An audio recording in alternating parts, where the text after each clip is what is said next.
Hello everybody. Meet the Maker today is here in Matlock with Lottie Adams. Thank you so much, Lottie, for inviting us to your house, to your studio. It's absolutely fabulous to meet you. Oh, you're very welcome. Thank you. So you live in this just most amazingly beautiful Peak District. Is that an inspiration for your work? Yes. But everything is an inspiration for my work.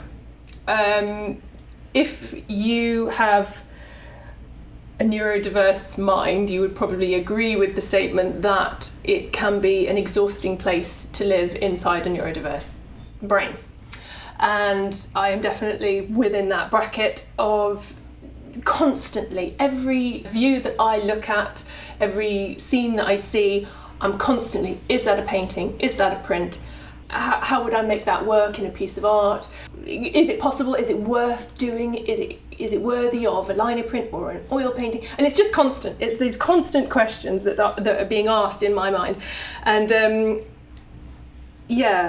I'm motivated by the Peak District, but that's only because I live here. I'm motivated by, like I say, everything I look at. Like I look at that radiator and go, oh, that would be a really good lino print. That would get some fantastic lines. Or I'd see, the sun's shining in and it's creating these amazing linear shadows on the floor. Or it's constant, basically. One thing I noticed about your work is incredible attention to detail. Does that come just from your personality or the work you did before? Okay, yeah, talking about quieting this mind. That is why it has become so intricate, and each print is almost bigger than the next, because I'm always looking for that challenge. And when I've got that lino and I'm carving, there is nothing else that you can be thinking about other than, do I carve that bit? Do I not carve that bit? Constant, what colour is that? Is that the colour I'm carving, or is that the colour I'm carving next? What is that? So it's just focuses completely, and it has become that. And I think so the intricacy is part of what I need and what I love in creating, but it's also the nature of the landscape, because you get so much texture and I want to bring that texture into the pictures. So yeah. So the type of lino print you do is mostly reduction print. Can you talk a little bit about the technique of that? Yes. So in layman's terms, reduction print is where you reduce the surface area of the lino between each printing layer.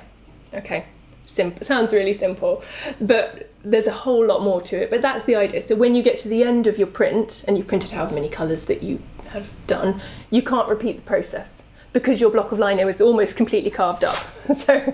So yeah, that's how it works. So we do reduction printing, so each printing, which is of the same lino piece, and then you're adding ink and repressing. Does the ink accumulate on some parts of the picture, and how do you manage kind of the colour changes that might happen? You can find areas that may need only a certain area that needs a certain colour, and you could add ink to that certain area.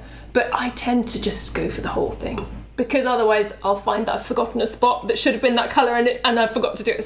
So I will cover the whole thing in that colour. And you build up the layers of colour. I think there was a certain amount of research I had to do, or a certain amount of trial and error of finding the right papers that could hold a lot of ink. So I use quite a heavy cotton-based paper, which can hold, I don't know, I've never not been able to get ink on it, so I could probably do more and more and more. But yeah, these layers of colour go on, and then you carve, and then you more colour, and so you add usually from light to dark. But as happened with my current print, is I went too dark too soon. And so I did go back and put another light one on top, which is possible. The inks are really opaque, or they can be very opaque if you want them to be. So it's not quite as terrifying as you expect it might be, because you can maybe do a bit of a backpedal if you need to. Yeah. So what are you going to be working on this year? Okay, well, this year, I've been really inspired by what I call the mizzle of 2026, which is from January right through till about 2 days ago. We've had nothing but mist and fog and rain, and it's been really dark in the Peak District this winter. And instead of really letting it get me down, I've started doing tons of work around it. It's just suddenly burst out. I think I don't know, I needed that length of time of appreciating it till I went, I'm going to just embrace this weather.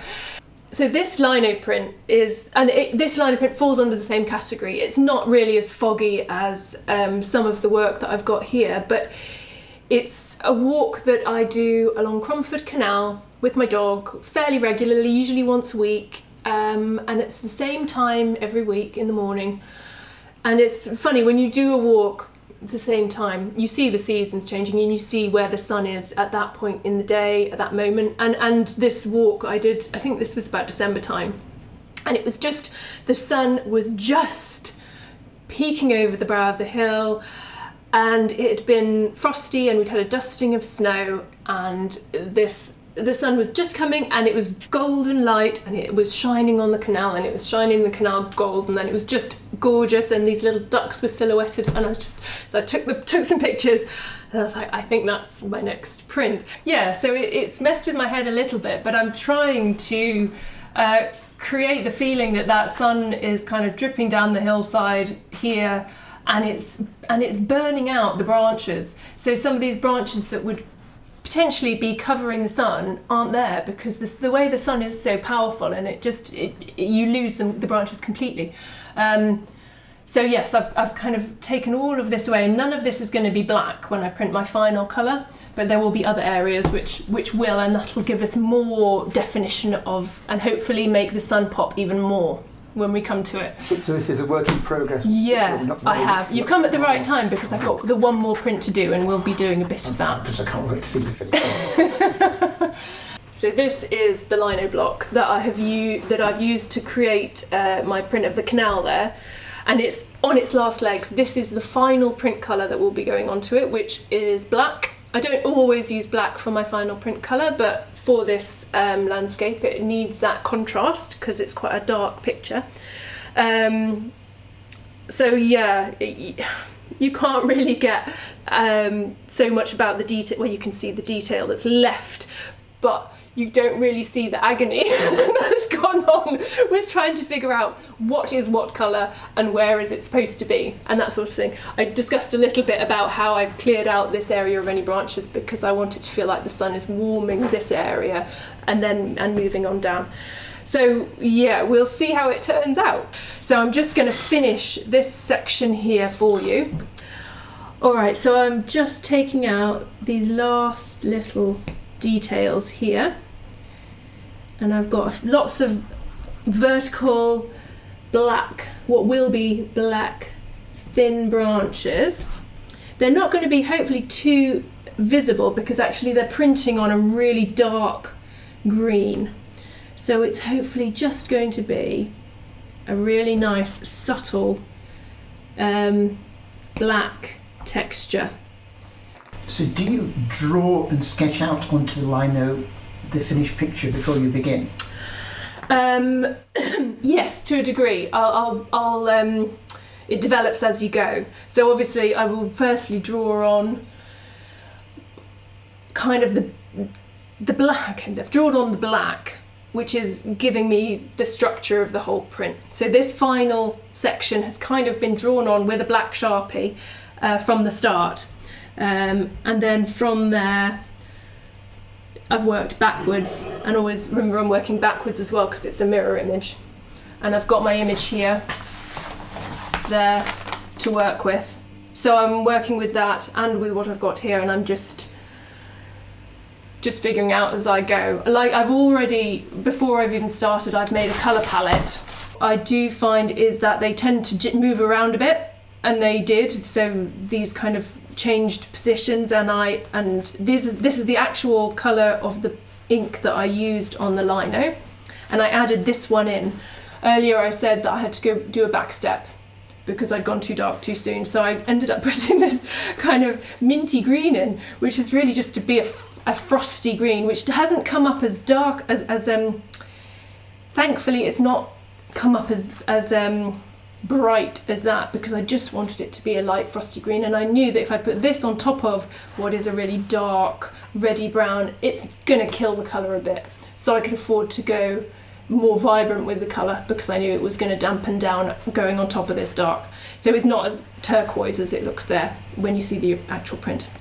So yeah, so this is how it goes, and that's my dark green, and then I've just got to put the black on and then we're done. Nearly there, just a couple more bits. There we go, and I think we're ready to go. Just do a little bit of a bit there. There we go.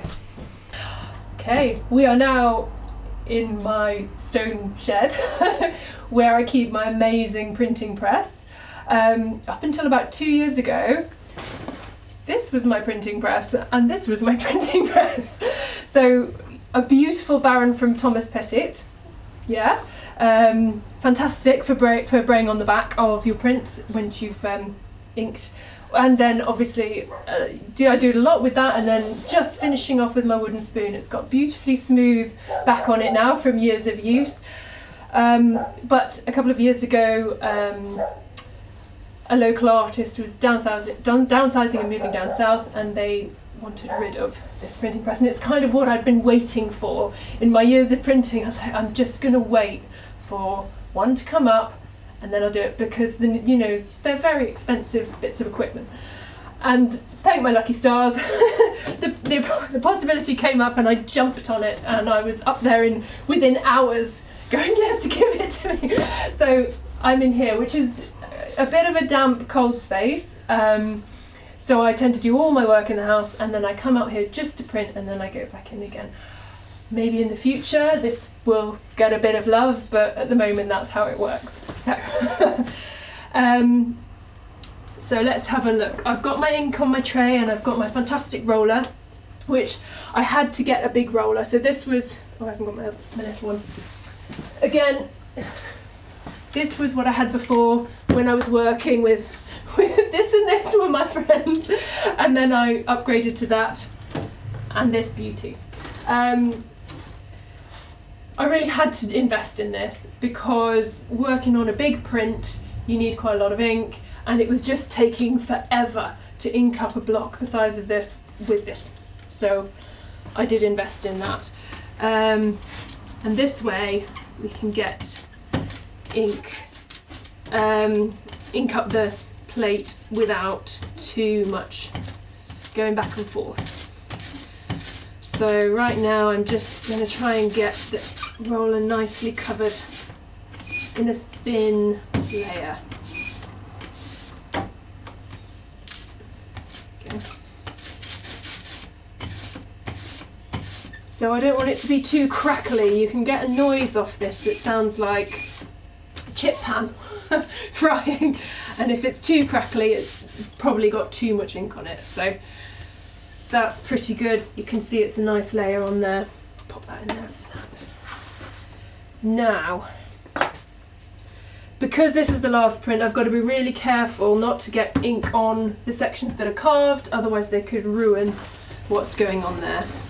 So I just need to be a little bit careful.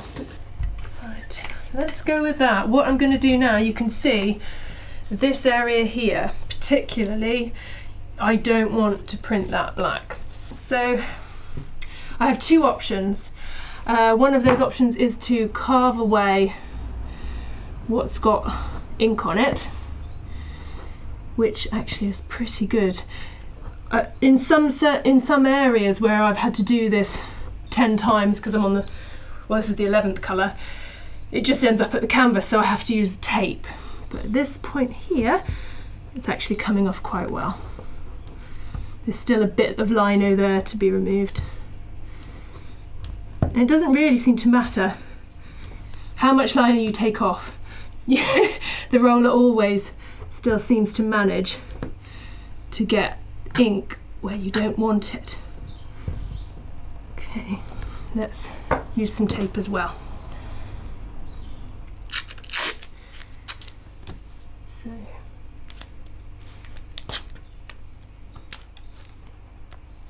this area has been carved loads, so I know that if I keep carving that, it's just going to go to canvas. So I'm just going to tape it.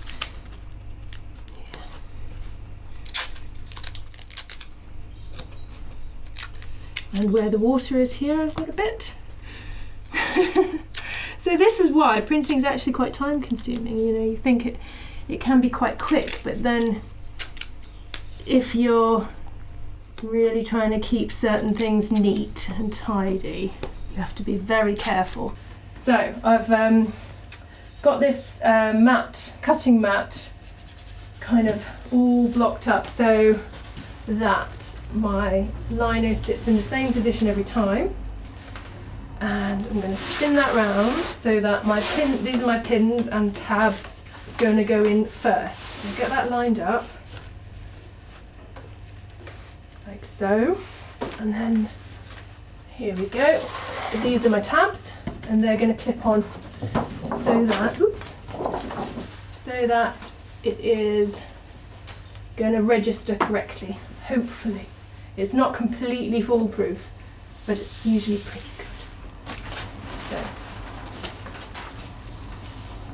there, blank it down, and I've got a couple of pieces of paper on top just to stop things. Sometimes it can stretch your paper or it can kind of pull it through, so that just helps to stop it from slipping. And there we go. Now this press, I think it needs a little bit of attention because it does make some good groaning noises. It is brilliant. So I do this pretty slowly because I want the pressure of this roller to really, well, do its job essentially. So I take my time with that.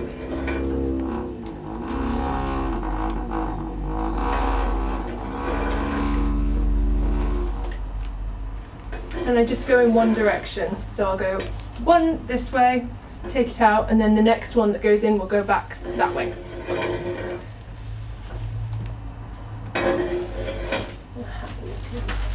Lock there. So I don't want the rollers to clunk off the picture, so I've got what is kind of a backstop there. So it'll go onto that piece of lino so it doesn't clunk off and stretch the paper.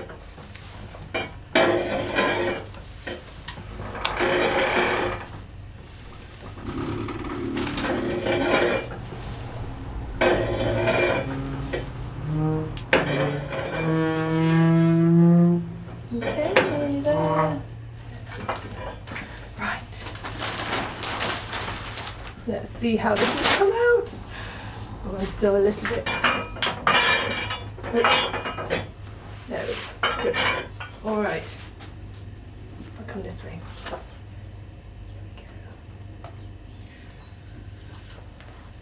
Wow. There we go. That is just fantastic. Ooh. And that's what we've got. How does it look? Oh, wow, it's beautiful. Absolutely beautiful. There you go.